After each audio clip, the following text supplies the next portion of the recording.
সন্দেশখালী নেতাদের বিরুদ্ধে এবার নজিরবিহীন পদক্ষেপ। নেতাদের নেওয়া টাকা ফেরাতে রীতিমতো উদ্যোগী হয়েছে তৃণমূল।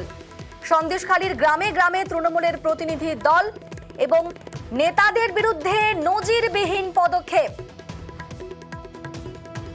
আমাদের সঙ্গে রয়েছেন প্রতিনিধি অনুপম সাহা। অনুপম, ঠিক কি রকম সিদ্ধান্ত নিয়েছে কি তৃণমূল, কি পদক্ষেপ করতে চলেছে তারা?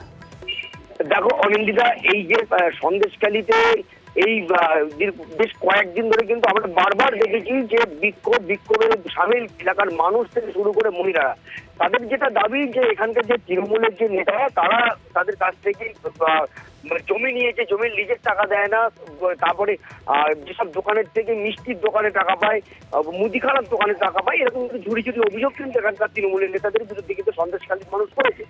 এরপরেই কিন্তু এই যে তৃণমূলের পক্ষ থেকে একদম নজিরবিহীন একটা পদক্ষেপ নিতে চলেছে।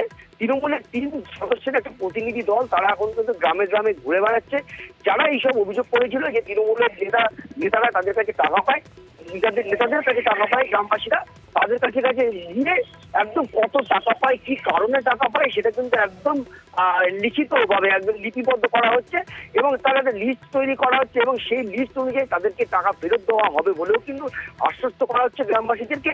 এবং এই ঘটনার পরে কিন্তু গ্রামবাসীদের কিন্তু যথেষ্ট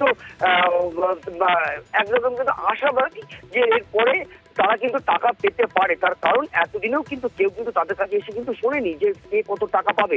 এই যে তৃণমূলের যে পদক্ষেপ নিয়েছে এটা কিন্তু যথেষ্ট আশাবাদী গ্রামের মানুষ, যে তাদের মনে এবার একটু আশা জেগেছে যে এবার হয়তো নেতারা যে টাকা তাদের কাছ থেকে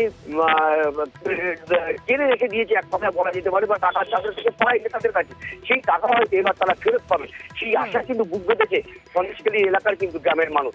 অনিন্দিতা, বেশ, ধন্যবাদ অনুপম।